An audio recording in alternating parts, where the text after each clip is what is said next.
This video is for chapter 1.1, this part 2, the second part of it. So let's go ahead and finish this lecture here. You have your note sheets out. And so the last thing we left off was talking about the process of statistics, meaning how do we actually do statistics and what does it look like? So we went through the 4 steps. You wrote those down there. And then from there, the next key thing idea is now that we're going to do statistics, we're going to collect data. In order to collect data, we need to know what variables, right? What are we interested in? What question are we asking? And then how do we then collect data about these individuals or that are involved in the question? And so variables are then needed to be defined, and variables in its word vary, meaning they change. Consider the variable height. If all individuals had the same height, then obtaining the height of an individual would be sufficient knowing the heights of all individuals, right? There would be no variance in there. And of course, this is not the case. And so what we have to do is identify the factors that influence variability. And that's why we do statistics. What causes these changes or differences in people, right? And so we collect data to identify the changes, and then we then hypothesize or use our own knowledge about the world to kind of make conclusions. And so there are 2 different types of variables we consider in our statistics class. One is called qualitative and the other one is called quantitative, and I brought that up before. You may even hear the term categorical variables for qualitative. And those allow for classification of individuals based on some attribute or characteristic, where quantitative variables provide numerical summaries. So we describe people with numbers versus qualitative or categorical. We describe people or things with attributes or characteristics. So that's what you want to get down here in these 2 terms here, define qualitative and quantitative. So make sure you're going to get that down. I just want to highlight again this qualitative word sometimes is called categorical variables. It's the same idea, right? And so the quantitative variables, again, go back to those definitions we have here. Okay, and so then we're going to use those in statistics. And so as this an example, let's identify them. Determine whether the following variables are qualitative or quantitative. And so gender, someone's gender, that is not a numerical summary.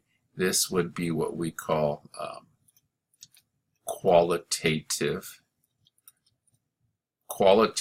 or you would call that categorical. The temperature today would be the temperature today would be quantitative. I'm going to go with a different color just to highlight the difference. This would be what we call quantitative. And then the number of days during the school year the past week that a college student studied, that would also be quantitative. Your zip code, that's a tough one. Even though it's a number, in this case, a zip code is qualitative. It's a category where you live. So even though it's a number, it's not considered quantitative. And so that's a tricky one, so think about that. Furthermore, we have now these 2 different types of variables, quantitative and qualitative. There's another level of understanding between these variables. And the idea is discrete variables versus continuous. There's a diagram I want to show you so that to help you kind of understand that. Let's see here.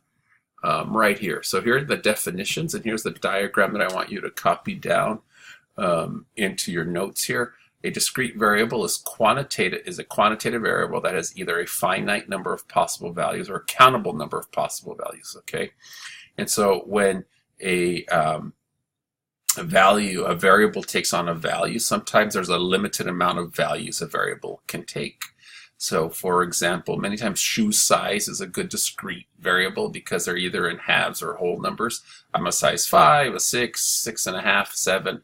There's not an infinite amount. And so that is not considered a continuous variable, which is a quantitative variable that has an infinite amount of possible values. And so we'll talk a little bit about those differences between those, because knowing those 2 gives us kind of the tool we need to, it helps us determine what tools we're going to use to analyze the data. And so you have your two variables, qualitative and quantitative, and then quantitative variables can either be discrete or continuous. And so you want to make sure you get those in there. And so with that in mind, we should be able to then to decipher this. Now, this conversation we're going to have in class also about it. Sometimes variables could be either one. It depends how you define them. And so that's where it becomes a little tricky here. But let's take a first look at this. The number of heads obtained after flipping a coin 5 times. You're either going to have 0, 1, 2, 3, or 4, or 5. This would be what we call discrete. The number of cars that arrive at McDonald's drive-thru between 12 and 1. That would be also discrete because there's not an infinite amount. The distance a Prius drives. This would be considered continuous because you could probably measure that very precisely, and so you can have an infinite amount of values. So the distance a Toyota Prius drives, it's a variable because it varies from car to car, would be a continuous variable. We'll talk more about that in class. And then as you have these terms here, you go ahead and do that from your PowerPoint or from your book. Wrong one here. You have these following terms that I want you to define here. Here are an additional examples. Number of children is discrete. Household income is continuous. Intake of whole grains, continuous. Some other examples here. Those are the ones we did here. And so here are some definitions that I want you to get down. So take a look real quick. And again, they're related to the ideas we've talked about already. The list of observations a variable assumes is called data. Qualitative data or observations correspond to a qualitative variable. Quantitative data come from a quantitative variable.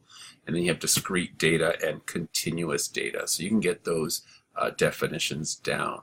And then the last part of this section has some definitions here. We look at here. We have this is where we want to end. So take a minute to fill in those gaps here. Okay, now that you got the terms down, the characteristics, variables are measured, have different levels of measurement, and they're broken down into 4 categories. One's called nominal, one's called ordinal, interval, and ratio. Nominal is at the nominal level of measurement. The variable, at the values of the variable, name, label, or categorize. So they're naming them. These are qualitative situations.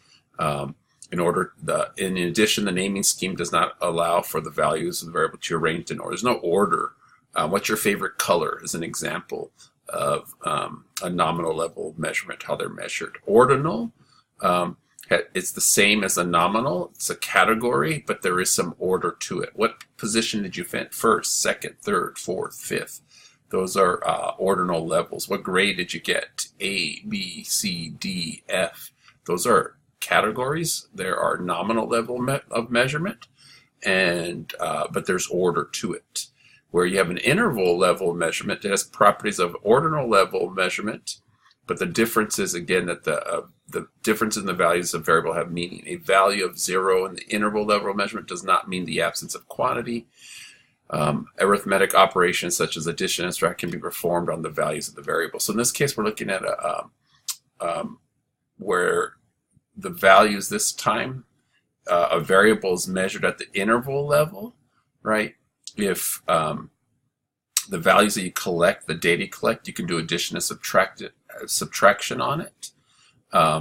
And there's only one slight difference here. The 0 doesn't mean something, and so we'll talk about an example of what that means, which compared to what we call a ratio level or measurement has the properties of the interval level, but a value of 0 actually means something. There's an absence of quantity, and we'll look at some examples of the difference between them.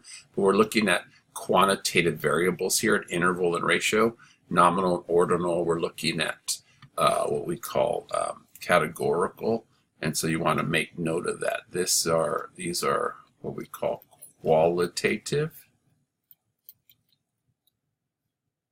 These are qualitative, and these here are going to be what we come from quantitative variables and how they're measured. And so to finish this lecture here, we'll look at determine the levels of measurement of a variable.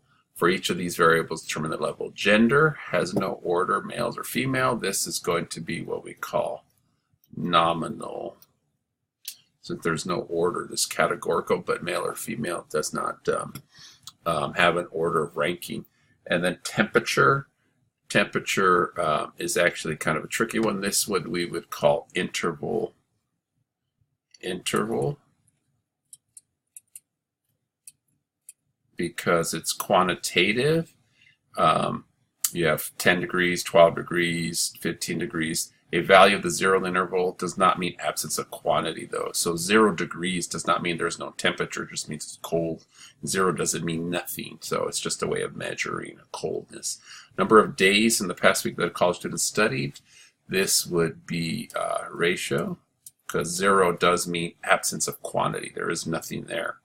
Letter grade earned in the class, this would be what we call ordinal. We'll talk more about this in class.